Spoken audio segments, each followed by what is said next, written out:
Arizona is just this place of stunning beauty, right? You've got these vast deserts, rugged mountains, and of course, those iconic saguaro cacti.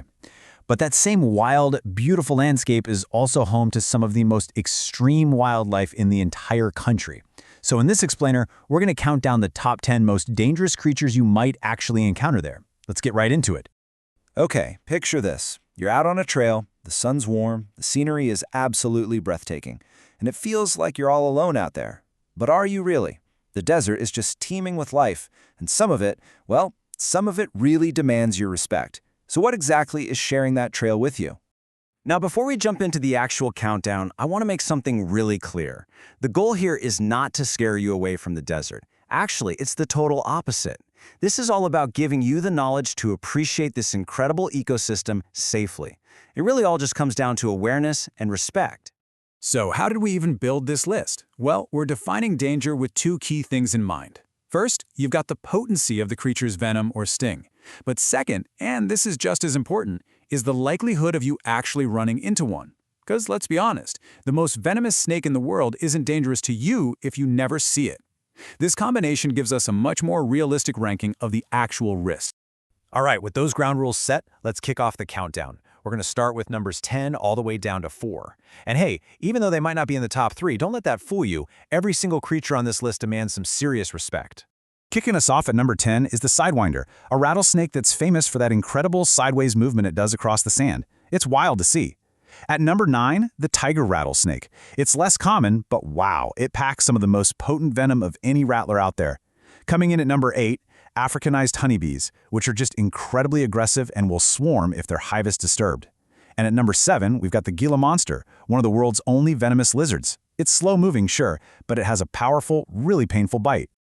Okay, so now we're moving up the list to the arachnids. And what makes these next two so dangerous isn't just their venom, but how closely they live alongside us. A lot of the time, they're hiding right where we least expect them. So coming in at number 6 is the brown recluse. Now it's less common than our next spider, but its bite is no joke.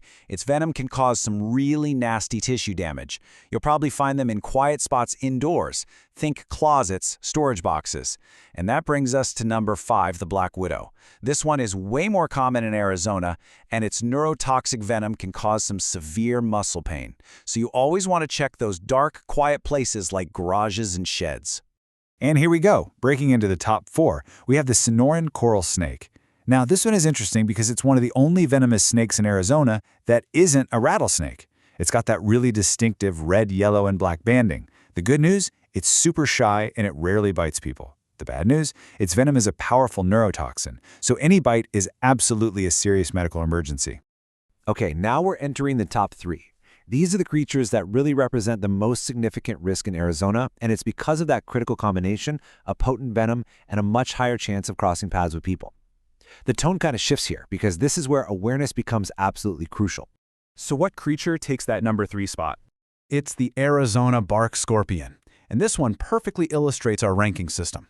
Not only is it the most venomous scorpion in all of North America, but it has this unique ability to climb almost anything. We're talking walls, ceilings, which means it very often gets inside homes. Its sting causes intense pain, and it's especially dangerous for kids. And now for our runner-up, the second most dangerous creature in all of Arizona is the Mojave rattlesnake. A lot of experts consider this the single most dangerous snake in the state. And the reason why is all in its venom. It's this complex cocktail that is both neurotoxic, so it messes with your nervous system, and hemotoxic, which affects your blood. A bite from this snake is exceptionally severe. It's like a 1-2 punch. So, hold on a second. If the Mojave has that uniquely dangerous venom, what on earth could possibly be number 1? What creature could possibly pose an even greater overall threat to people in Arizona? And the number 1 most dangerous creature in Arizona is the western diamondback rattlesnake, and really this chart tells the whole story. Its venom is definitely highly potent, but the real reason it's number 1 is that bar right there, the likelihood of encounter. This snake is responsible for the vast majority of venomous snake bites in the state, simply because it's so common in both the wild desert and in suburban areas. This table really helps put all the rattlesnakes we've talked about into perspective. You've got the western diamondback, dangerous because you're just more likely to see it. The Mojave, dangerous for its super complex venom. And then you have the tiger and the sidewinder, each with their own unique traits and habitats. It's a great little summary of the different kinds of risks.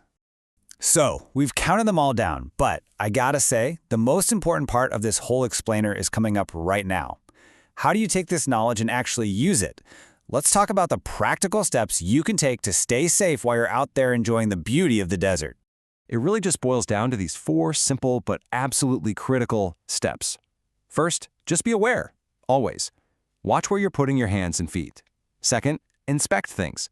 Shake out your shoes and your boots before you put them on. Seriously. Third, and this is a huge one, keep your distance. Never, ever try to handle any wild animal. And finally, just show some respect. Remember, you're a visitor in their home. And that brings us to our final thought. You know, this isn't just about avoiding danger. It's about understanding our place within this larger, wilder world. These creatures are a vital part of what makes Arizona's ecosystem so incredibly special. So the real takeaway here is pretty simple. The goal isn't to fear the desert. It's to respect it. With just a little awareness and a healthy dose of caution, you can safely explore and appreciate everything this incredible environment has to offer. You know, knowledge really does remove fear, and it replaces it with confidence. And that leaves us with one final question to think about. We know what makes these animals a danger to us, but as our suburbs and cities push further and further into their territory, how do we make sure that we aren't a danger to them? How can we create a future where humans and diamondbacks and bark scorpions can all coexist? It's definitely something worth considering. Thanks for joining us for this explainer.